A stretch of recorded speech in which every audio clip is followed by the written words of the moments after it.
Hello ಎಲ್ರಿಗೂ ನಮಸ್ಕಾರ ಮತ್ತೆ ನನ್ನ ಚಾನೆಲ್ಗೆ ಸ್ವಾಗತ. ನನ್ನ ಹೆಸರು ವೀಕ್ಷಿತ. ನನ್ನ ಚಾನೆಲ್ ಹೆಸರು ಸಿಂಪ್ಲಿ ಬ್ಯೂಟಿಫುಲ್ ಕನ್ನಡ.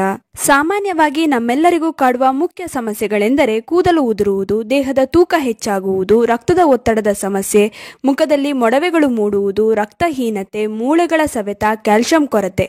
ಈ ಎಲ್ಲಾ ತೊಂದರೆಗಳಲ್ಲಿ ಕನಿಷ್ಠ ಒಂದು ತೊಂದರೆಯಾದರೂ ನಮ್ಮಲ್ಲಿ ಹಲವರಿಗಿದೆ. ಇದಕ್ಕೆ ಎಷ್ಟೇ ಖರ್ಚು ಮಾಡಿದರೂ ಔಷಧಿಗಳನ್ನು ತೆಗೆದುಕೊಂಡರೂ ಫಲಿತಾಂಶ ದೊರೆಯುತ್ತಿಲ್ಲ. ಹಾಗಾದ್ರೆ ನಾವು ಆರೋಗ್ಯವಂತರಾಗಿರಲು ಏನು ಮಾಡಬೇಕು ಗೊತ್ತಾ? ಅತ್ಯುತ್ತಮ ದೇಹಕ್ಕೆ ಎಲ್ಲಾ ರೀತಿಯ ಪೋಷಕಾಂಶಗಳನ್ನು ಒದಗಿಸುವ ಆಹಾರದ ಸೇವನೆಯನ್ನು ಮಾಡಬೇಕು. ಇನ್ನು ಅತ್ಯುತ್ತಮ ಪೋಷಕಾಂಶಗಳುಳ್ಳ ಆಹಾರ ಯಾವುದು ಎಂಬ ಪ್ರಶ್ನೆ ನಮ್ಮನ್ನು ಕಾಡುತ್ತದೆ. ಎಲ್ಲಾ ರೀತಿಯ ಪೋಷಕಾಂಶಗಳಿರುವ ಆಹಾರವನ್ನು ಸೂಪರ್ ಫುಡ್ ಎಂದು ಕರೆಯಲಾಗುತ್ತದೆ. ಅಂತಹ ಆಹಾರಗಳ ಸೇವನೆಯನ್ನು ಹೆಚ್ಚಾಗಿ ಮಾಡಬೇಕು. ಇನ್ನು ಇಂತಹ ಸೂಪರ್ ಫುಡ್ ಪಟ್ಟಿಗೆ ಸೇರುವ ಒಂದು ಅತ್ಯುತ್ತಮ ಆಹಾರವೆಂದರೆ ಅದೇ ನುಗ್ಗೆ ಸೊಪ್ಪು.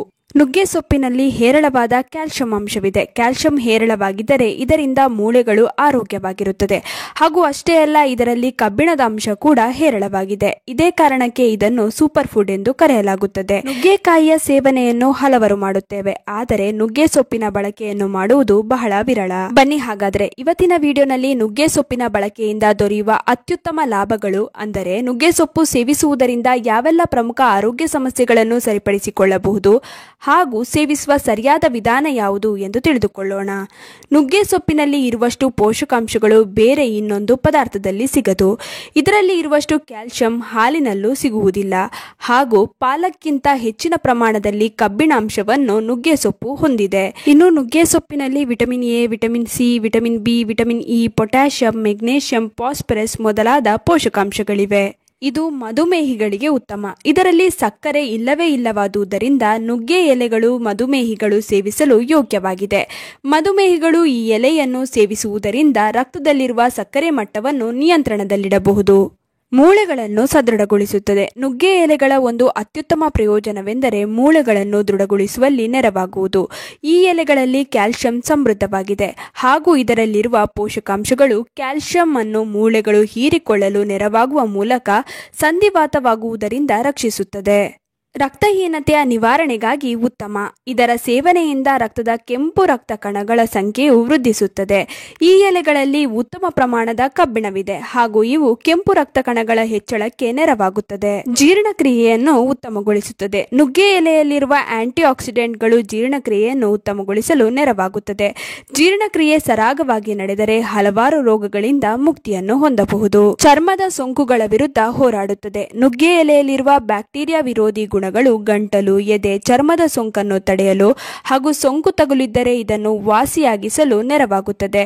ಇದು ನುಗ್ಗೆ ಎಲೆಗಳ ಅತ್ಯುತ್ತಮ ಪ್ರಯೋಜನಗಳಲ್ಲಿ ಒಂದಾಗಿದೆ. ತೂಕ ಇಳಿಸಿಕೊಳ್ಳಲು ನೆರವಾಗುತ್ತದೆ. ಈ ಎಲೆಗಳಲ್ಲಿ ಅತಿ ಹೆಚ್ಚಿನ ಪ್ರಮಾಣದ ಕರಗದ ನಾರು ಇದೆ ಹಾಗೂ ಕ್ಲೋರೋಜೆನಿಕ್ ಆಮ್ಲ ಎಂಬ ಆಂಟಿ ಆಕ್ಸಿಡೆಂಟ್ ಇದ್ದು ಇದನ್ನು ಜೀರ್ಣಿಸಿಕೊಳ್ಳಲು ಹೆಚ್ಚಿನ ಕೊಬ್ಬನ್ನು ದೇಹ ಬಳಸಿಕೊಳ್ಳಬೇಕಾಗಿ ಬರುತ್ತದೆ. ಆದ್ದರಿಂದ ದೇಹದಲ್ಲಿ ಕೊಬ್ಬು ಶೇಖರಣೆಯಾಗುವುದಿಲ್ಲ ಹಾಗೂ ದೇಹದ ತೂಕ ಕೂಡ ಕಡಿಮೆಯಾಗುತ್ತದೆ. ಮೊಡವೆಗಳನ್ನು ನಿವಾರಿಸಲು ನೆರವಾಗುತ್ತದೆ. ಇದರಲ್ಲಿರುವ ಪೋಷಕಾಂಶಗಳು ಚರ್ಮದ ಬುಡದಿಂದ ಪೋಷಣೆ ನೀಡುವ ಕಾರಣ ಚರ್ಮದ ಅಡಿಯಲ್ಲಿ ಕೀವು ತುಂಬಿಕೊಳ್ಳುವುದರಿಂದ ರಕ್ಷಣೆ ದೊರೆತಂತಾಗುತ್ತದೆ. ಅಲ್ಲದೆ ಚರ್ಮದ ರಂಧ್ರಗಳ ಮೂಲಕ ಕಲ್ಮಶಗಳನ್ನು ನಿವಾರಿಸಿ ಕಾಂತಿಯುಕ್ತ ಹಾಗೂ ಆರೋಗ್ಯಕರ ತ್ವಚೆಯನ್ನು ಪಡೆಯಲು ನೆರವಾಗುತ್ತದೆ. ಅಧಿಕ ಕೊಲೆಸ್ಟ್ರಾಲ್ ಮಟ್ಟವನ್ನು ಕಡಿಮೆ ಮಾಡುತ್ತದೆ. ಈ ಎಲೆಗಳಲ್ಲಿರುವ ಕಿಣ್ವಗಳು ಹೊಟ್ಟೆಯಲ್ಲಿ ಜೀರ್ಣಗೊಳ್ಳುವ ವೇಳೆ ಹೆಚ್ಚಿನ ಪ್ರಮಾಣದ ಕೊಲೆಸ್ಟ್ರಾಲ್ ಹೀರಿಕೊಳ್ಳುವಂತೆ ನೆರವಾಗುವ ಮೂಲಕ ರಕ್ತದಲ್ಲಿರುವ ಅಧಿಕ ಕೊಲೆಸ್ಟ್ರಾಲ್ ಮಟ್ಟವನ್ನು ನಿಯಂತ್ರಣಕ್ಕೆ ತರಲು ನೆರವಾಗುತ್ತದೆ.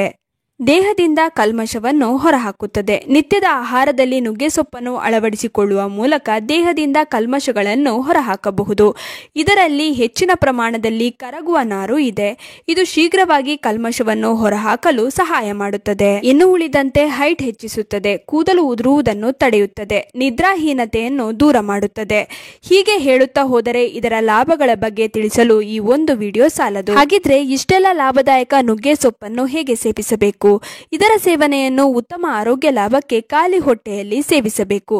ಬೆಳಗ್ಗೆ ಖಾಲಿ ಹೊಟ್ಟೆಯಲ್ಲಿ 4 ರಿಂದ 5 ನುಗ್ಗೆ ಸೊಪ್ಪಿನ ಎಲೆಯನ್ನು ಜಗಿದು ತಿಂದು ನಂತರ ಉಗುರು ಬೆಚ್ಚಗಿನ ನೀರು ಕುಡಿಯುವುದರಿಂದ ಉತ್ತಮ ಆರೋಗ್ಯ ಲಾಭ ನಿಮ್ಮದಾಗುತ್ತದೆ.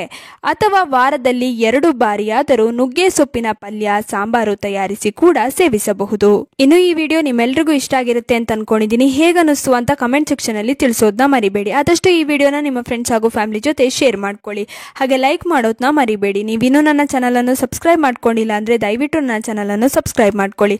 ಹಾಗೆ ಪಕ್ಕದಲ್ಲೇ ಇರುವ ಬೆಲ್ ಬಟನ್ ಅನ್ನು ಕ್ಲಿಕ್ ಮಾಡಿ. ಹೀಗೆ ಪ್ರೋತ್ಸಾಹ ಕೊಡ್ತಾ ಇರಿ. ಪ್ರೋತ್ಸಾಹ ಕೊಡ್ತಿರೋ ನಿಮ್ಮೆಲ್ರಿಗೂ ತುಂಬಾನೇ ಥ್ಯಾಂಕ್ ಯು.